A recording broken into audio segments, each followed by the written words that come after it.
In primeval times, a maiden, beauteous daughter of the ether, passed for ages her existence in the great expanse of heaven. O'er the prairies yet enfolded, wearisome the maiden crowing, her existence sad and hopeless, alone for ages, the infinite expanse of the air above the sea foam, in the far outstretching spaces, in a solitude of ether, she descends into the ocean, wrapped her couch with her pillow.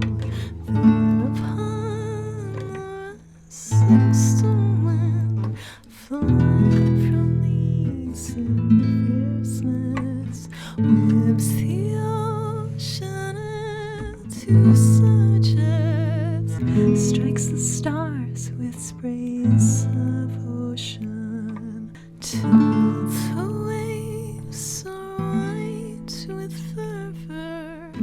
To and fro they toss the maiden, storm-encircled, hapless maiden, with her sport the rolling billows, with her play the storm and forces on the blue back of the waters.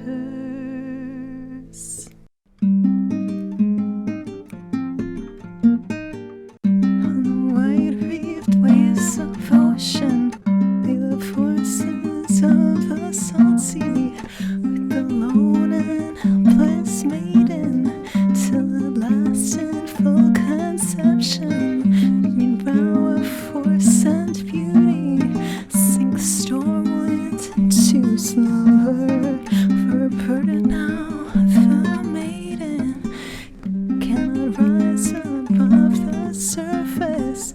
700 years she wandered, ages 9 of man's existence, swam the ocean hither, thither, could not rise above the waters, conscious only of her travail.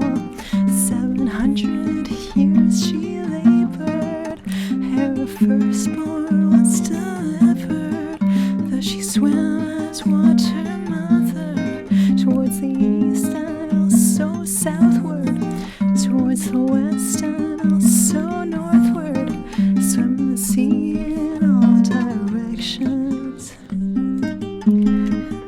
From storm winds, swam in travail, swam unceasing, ere her firstborn was delivered. Then began she gently weeping, spake these measures heavy-hearted. Woe is me, my life hard fated. Woe is me in this my travail. Into now what have I fallen? Woe is me that I am happy.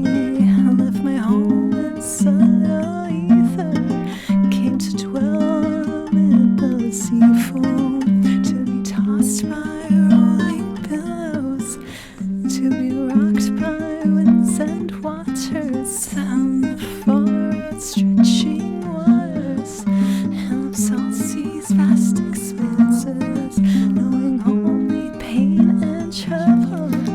Then afar from your call, were I maiden in the ether, but with these ocean spaces, to become a water mother, all this life is cold and dreary.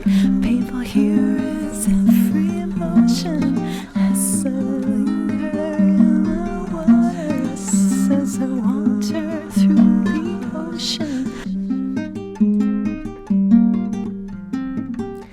Colorado up yonder, thou the ruler of the heavens, come thou hither, thou art needed.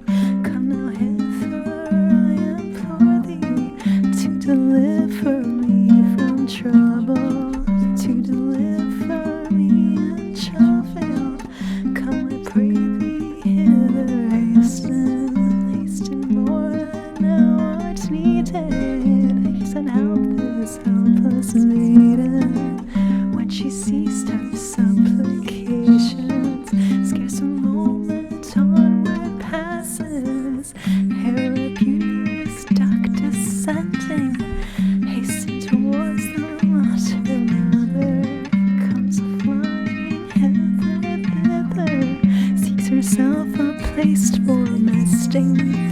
Flies she eastward, flies she westward, circles northward, circles southward, cannot find grassy hillock, not the smallest bit of verdure, cannot find a spot protected, cannot find a place befitting where to make her nest in safety.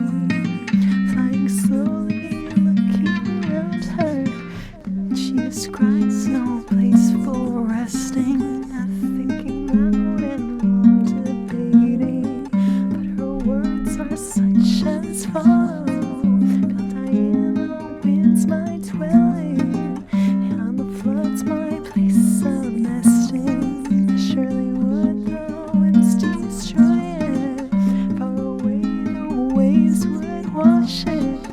Then the daughter of the ether, the hapless water mother, raised her shoulders out of water, raised her knees above the ocean, that the duck might build her dwelling, build her nesting place in safety.